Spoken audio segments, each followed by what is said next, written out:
चलते हैं। ये हमारा पुराना रूम है जिसमें हम पहले रहा करते थे। यहाँ पे मैं आपको दिखा दूँ, सबसे पहले आप खाली कंडीशन देखते जाइए घर की क्या कंडीशन है, और पूरा आपको मैं सब बताऊँगी एक साथ। ये डोर देखिए, ये डोर दिख रहा है, ये आगे से प्लाई ठोक के इसको बना दिया गया है। ये पूरा ऐसे टूटा फटा ये डोर की स्थिति है यहाँ पे। ये देखिए, ये दिख रहा है आपको, ये डोर है, ये बीच में कुछ नहीं है, ये पीछे से ज़बरदस्ती का पल्ला जोड़ के यहाँ पे लगा रखा है। आइए आपको दूसरा डोर दिखा देते हैं। ये बाथरूम का डोर है जो कि ये बंद ही नहीं हो रहा है। ये दिख रहा है, ये बंद नहीं हो रहा है। ये रही इसकी कड़ी, ये बंद होने की कंडीशन में ही नहीं है।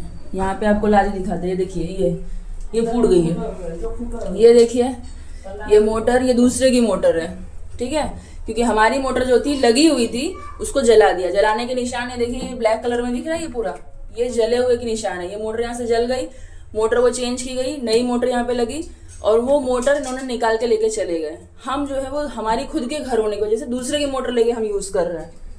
आइए दिखाते हैं। और ये वॉल की कंडीशन है, ये वॉल की कंडीशन है ये।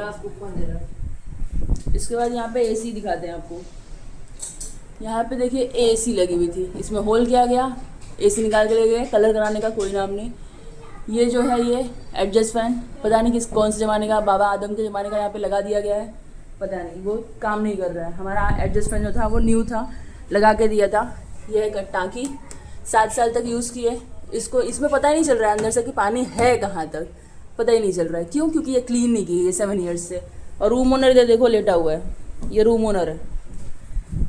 और आपको दिखाएं, ये वॉल है, ये देखिए ये वॉल है, ये वॉल की कंडीशन है। ये घर पे 2 बच्चे थे, बच्चे करते हैं ये चीज़ें, कॉमन है, ये समझ में आता है, लेकिन आप स्ट्रिक्टली अगर थोड़ा बहुत मना कर देंगे तो नहीं करते। बेसिंग इतनी ज़्यादा भरी थी, देखो पानी इसमें से गिर रहा है, ये दिख रहा है, ये बंद ही नहीं हो रहा है। इसको इतना ज़्यादा एडजस्ट करके बांधा गया है बट फिर भी नहीं बंद हो रहा है। ये इतनी भरी हुई थी ना बेसिंग, यहाँ तक लबालब भरी थी। इसको क्लीन किया, सुबह मम्मी ने मॉर्निंग में क्लीन किया। ये इसमें पूरा पाइप में एकदम ऐसे ऐसे कचरा भरा हुआ था पूरा प्रॉपर।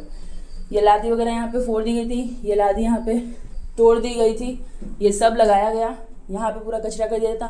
ज़बरदस्ती के जगह जगह पे बोर्ड मारे गए थे जो कि यूज़ नहीं थे, खिल्ले मारे हैं, जबकि आप देखा जाए तो नहीं मार सकते हो, आप पूछ सकते हो एक बार, लेकिन फिर भी मारा गया था। मैंने अपना सामान रखा था कि कभी आएंगे तो अपना बनाए खाएंगे। वो सामान मैं ऊपर पैक करके रखी थी, वो इनका आदमी ने सब बेच दिया। मैं जब पूछने लगी तो बोलते हैं अरे वो बेच दिया है, 100-200 के है। मेरा गैस अभी कितने का आता है? 2,500 के आता है। ये खिड़की के ऊपर जो है ना, एसी के ऊपर बाहर का जो रखता है ना, वो रखा था, तो वो जो खिड़की पूरी तरीके से गल गई है। मतलब इन सेंस अगर आपको लगाना है तो न्यू खिड़की लगाना पड़ेगा, बिकॉज ये काम की नहीं है अब। ओवरऑल बताने का मतलब ये है कि यार अगर आप रूम ओनर हैं या आप रेंट पर्पज से रूम ले रहे हैं, आप रेंटल हैं या फिर आप रूम ओनर हैं खुद, तो आप प्लीज़ समझिए कि आप किसी का रूम ले रहे हैं ना, तो इतनी बुरी कंडीशन में मत करके दीजिए कि सामने वाला आपको मतलब बोलते हैं ना बद्दुआ दे। क्या ही ज़रूरत है यार, मतलब आप ले रहे हैं जैसा वैसा ही हैंड ओवर करिए ना। थोड़े बहुत छोटे मोटे चीज़ें टूटती फूटती हैं, अगर आप अच्छा व्यवहार रखोगे तो सामने वाला वो भी छोड़ देता है, ये आपको भी पता है। लेकिन ये देख रहे हैं, ये लाइट का बिल कितना, 10,099 का बिल हमने पे किया है उनके जाने के बाद, ठीक।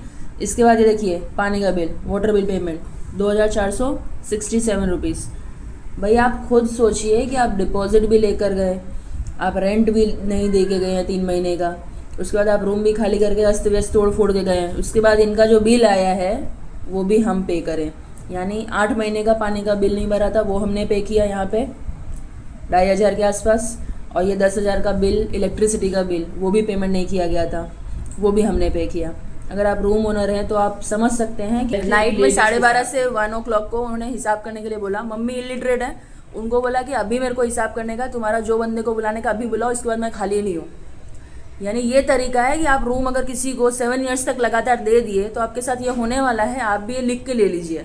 अगर वो इंसान अच्छे से अच्छा है, बुरे से बुरा है, कुछ भी है, आप रूम को 1 year 2 year max to max 3 years इतने में आप रूम खाली करवाइए, चेंज करवाइए, ये करिए। अदरवाइज रूम की कंडीशन कैसे मिलने वाली है आपको मुझे बताने की ज़रूरत नहीं है। ओवरऑल उन्होंने अपना जो डिपॉजिट है वो भी रिकवर कर लिया, भाड़ा नहीं दिया, डिपॉजिट भी कटवा लिया, और आपके पास बचता है डबल अंडा यानी कि 0, उसका ऑमलेट बना के खाओ। अब इसके अलावा और कोई ऑप्शन नहीं है आपके पास। 3 महीने तो भाड़ा